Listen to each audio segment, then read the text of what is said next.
Assalomu alaykum. Mani hurmatli kuzatuvchilarim, hammanglar sog' salomatmisizlar? Bugun sizlar bilan mana shunaqa chiroyli lola gullarni to'qishni o'rganamiz. Buning uchun birinchi pushtirang ipdan foydalanmoqchiman.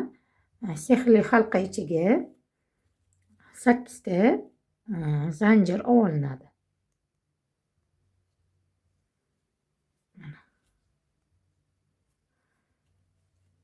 1, 2, 3, 4, 5, 6, 7, 8 ta oldim. Endi ipini tortib birlashtirib olamiz. Birinchi zanjir bilan birlashtirib qo'ydim. Mana birinchi qatorini tugatib oldim. Endi ikkinchi qatorda har bir zanjirga ko'paytiruvchi chokimizni to'qib chiqamiz. Bitta olib, qator boshida 8 ta zanjir bo'lsa, qator oxiriga kelganimizda bizada ko'paytirishlar hisobiga 16 ta zanjir hosil bo'ladi. Har bir zanjirga ikkitadan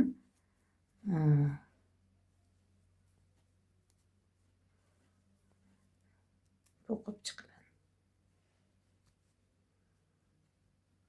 Shunda 8 marta ko'paytirish qilar ekanmiz. Mana qatorning oxiriga yetib keldim. Endi keyingi qatorni birinchi zanjir bilan birlashtirib qo'ydim. Endi 3-qatorda bitta ko'paytiruvchi chok va bitta oddiy ilmoqsiz ustunchi chokini to'qib, qator oxirigacha bunaqa bitta ko'paytiruvchi, bitta ilmoqsiz ustunchi chokini to'qib chiqiladi. Shunda bu qatorda ham 8 marta ko'paytirish qilingan bo'ladi. Qator oxirida 16 ta zanjirimiz bor edi. Qator oxiriga kelib 32 ta zanjir hosil bo'ladi.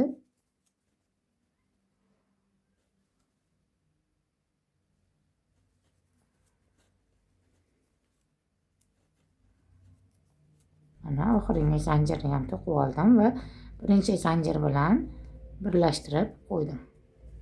Mana 24 ta zanjir hosil bo'ldi. Endi 4-qatorda bitta ko'paytiruvchi chok va ikkita oddiy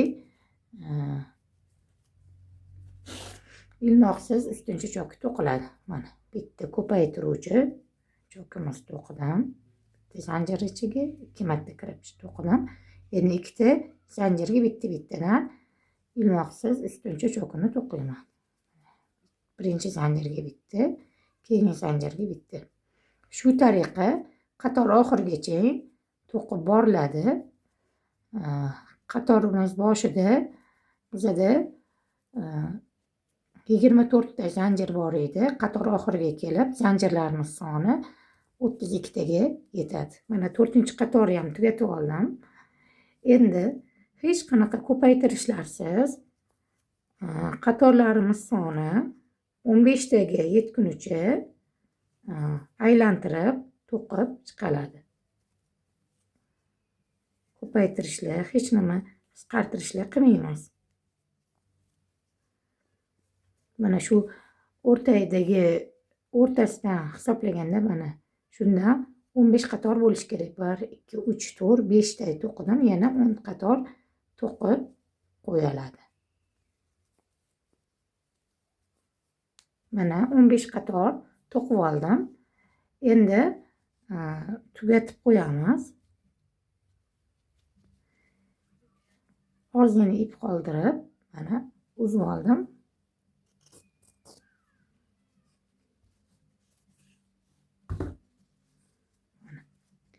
Endi shu ipimizni tugagan joyiga ignani o'tkazib olamiz.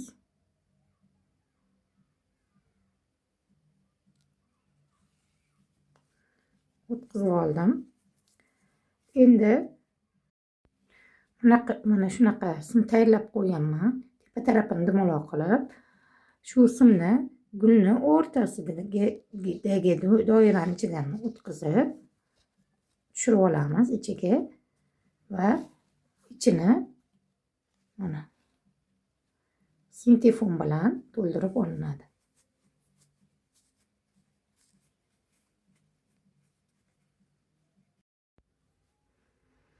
Endi shu tarafi ikki tarafini birlashtirib o'rta qismidan tikib olinadi.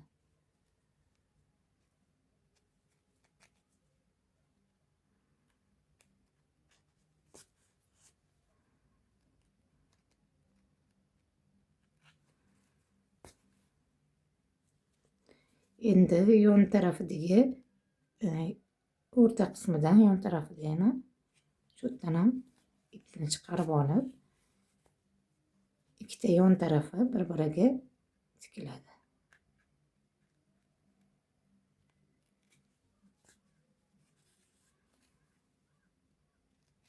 Tortib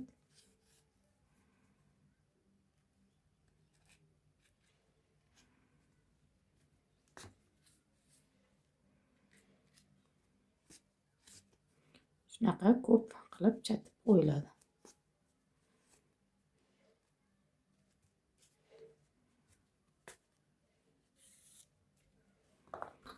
Va qolgan ipini kurchoq yordamida chiqarib kesib tashlanadi. Mana lolamiz ham tayyor bo'ldi. Endi keyingi qilgan ishimiz shu tag qismiga kley surtib olib,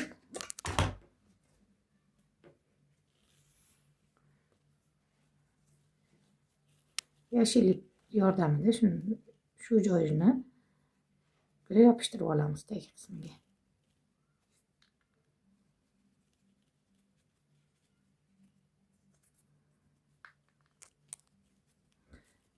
Keyin o'rab, aylantirib, o'rab chiqiladi shu joyi.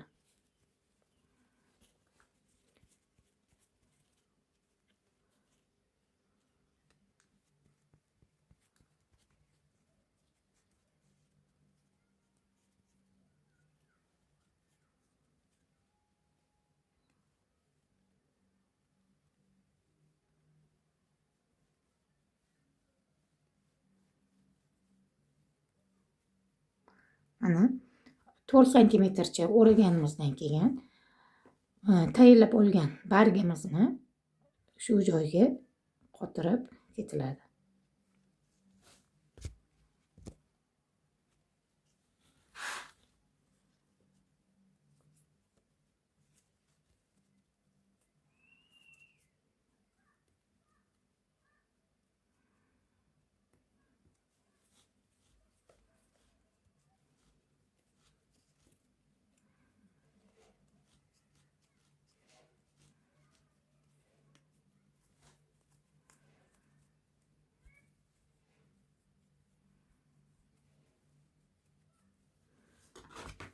Oxirida tugash joyiga kley surtib o'rab olinadi.